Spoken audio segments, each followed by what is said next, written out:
Ito ang Mornings with GMA Regional TV.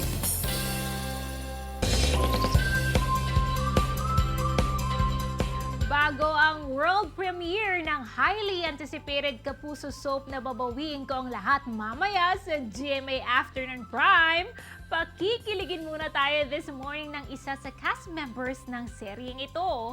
Matutunghayan ang kanyang karakter bilang si Justin Rojas, ang pinsan ni Randall at may lihim na pagtingin kay Iris. There is no stopping him now and he is more than ready to showcase what they have been working hard for. Mga Kapuso, to give you more reasons why you should definitely watch this newest Kapuso series, please welcome Kapuso, Chinito, Heartthrob, Manolo Pedrosa! Masantos ya kapusan Manolo, and welcome to Mornings with GMA Regional TV! Good morning, Miss Ara. Thank you for having me.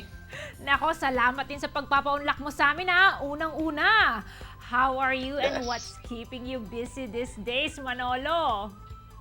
I'm very grateful. How about you?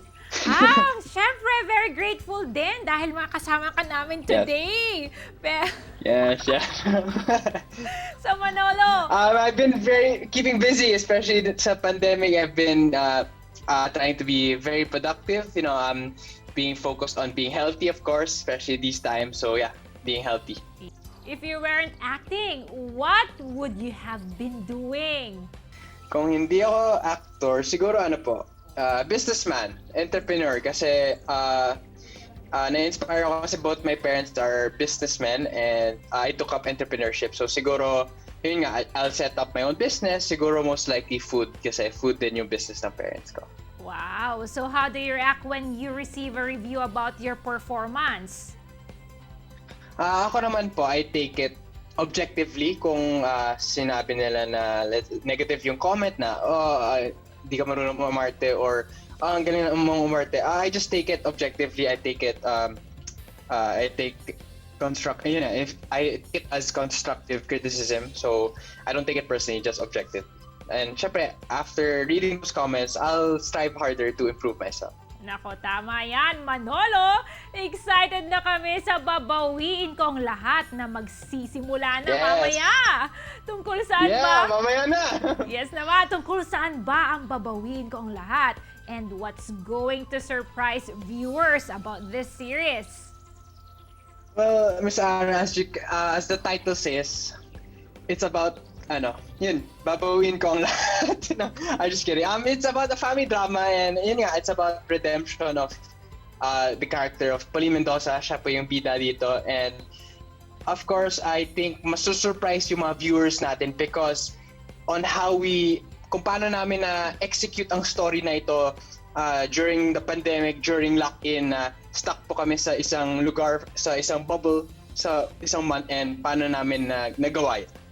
Nako, Manolo, maaari mo bang i-share sa amin ang tungkol sa gagampanan mong papel sa serye na ito and what's the relationship of your character to the characters of Pauline Mendoza, Lizelle Lopez, and Dave Bornea?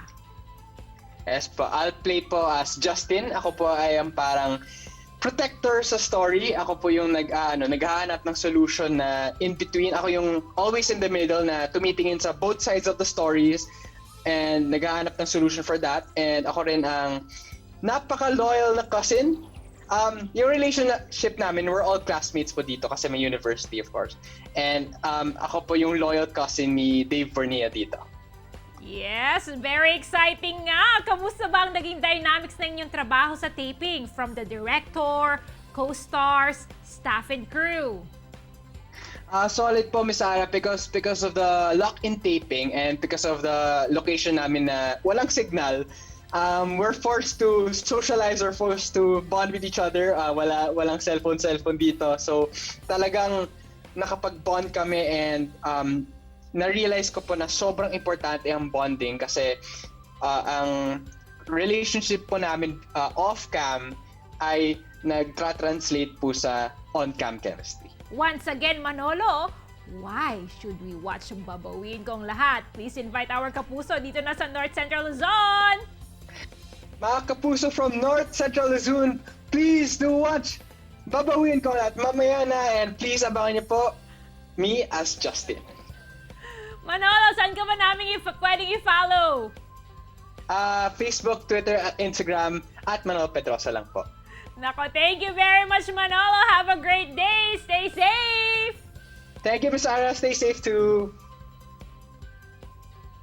Marami pong impormasyon sa pagbabalik ng Mornings with GMA Regional TV. Ito ang Mornings with GMA Regional TV.